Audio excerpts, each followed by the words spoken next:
அனைவருக்கும் வணக்கம். இன்றைய யோகா பகுதியில் நம்ம பார்க்கக்கூடிய முத்திரை வந்து யம பாஷ முத்திரை.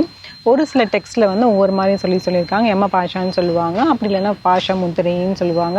நிறைய டெக்ஸ்ட்டில் வந்து ஒவ்வொரு டெக்ஸ்ட்டில் அப்படியே வெரி ஆகிட்டே வரும். யம பாஷ முத்திரை அது எப்படி பண்ணுறது அப்படின்னு பார்த்தீங்கன்னா, ஒன்றும் இல்லை, எல்லா விரல்களுமே வந்து மூடிக்கலாம். இந்த வந்து ஆள்கட்டி விரலை மட்டும் இப்படி எடுத்துக்கோங்க. இதில் இருக்கிற ஆள்கட்டி விரலையும் எடுத்துக்கோங்க. ரெண்டையும் இப்படி கோக்குற மாதிரி வைக்கணும்.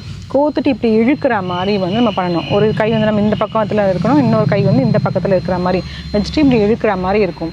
இதுதான் வந்து முத்திரையே வந்து.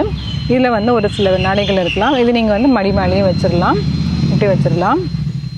இல்லை நீங்கள் எப்படியா ஹேங்கிங்கில் வைக்கிறதுனாலும் வச்சுக்கலாம். சில வினாடிகள்.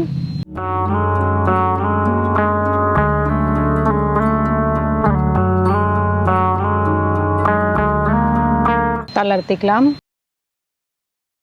ஆழ்ந்த மூச்சு உள்ளே இழுத்து வெளியே விடலாம். இந்த முத்திரை பார்த்தா சில பேருக்கு வந்து எங்கேயோ பார்த்த மாதிரி இருக்கும்.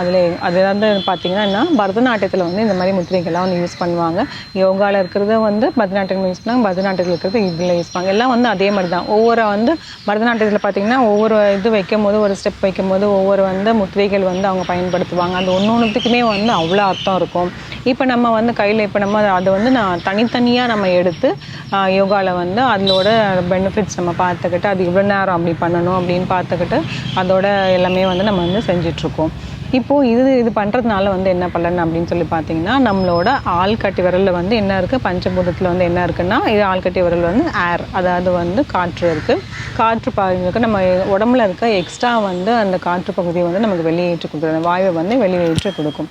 அதனால் வந்து இந்த பலன்கள் வந்து இருக்குது. இதே மாதிரி பார்த்திங்கன்னா நம்மளோட நிறைய இப்போது ஹிந்துவில் இருக்கிற வந்து இந்த மேரேஜில் கல்யாணம்லாம் பார்த்திங்கன்னா, நம்மளோட கல்யாணம் ஆனதுக்கப்புறம் மாப்பிள்ளையும் பொண்ணு வந்து அந்த இதை வந்து சுற்றிட்டு வருவாங்க அக்னியை. அது அங்கே பண்ணும்போது பார்த்திங்கன்னா இங்கே அவங்க சுண்டு வரலில் பிடிச்சி அப்படி பண்ணுவாங்க.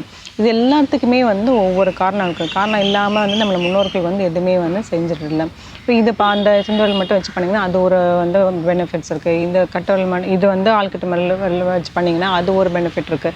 இந்த மாதிரி நிறைய வந்து இருந்துக்கிட்டே இருக்குது. அதனால் இந்த முத்திரைகளை வந்து நம்ம அன்றாட வாழ்க்கைக்கு நம்ம உள்ளே கொண்டு வந்து நம்மளோட அதுக்கேற்ற மாதிரி வந்து நம்ம அதை பயன்படுத்திக்கணும். இதை வந்து கண்டிப்பாக வந்து ஒரு 10 to 15 நிமிடங்கள் செஞ்சே ஆகணும். நம்ம இன்னும் ஒரு முறை வந்து இதை செஞ்சிடலாம். இப்படி வைக்கலாம், அப்படி இழுக்கிற மாதிரி வந்து நம்ம இப்படி பண்ணணும். சில வினாடிகள் தளர்த்திக்கலாம். ஆழ்ந்த மூச்சு உள்ளே இழுத்து வெளியே விடலாம். இந்த முத்திரை எல்லாருமே வந்து முயற்சி செஞ்சு பாருங்கள். மீண்டும் அடுத்த பகுதியில் சந்திக்கலாம். நன்றி, வணக்கம்.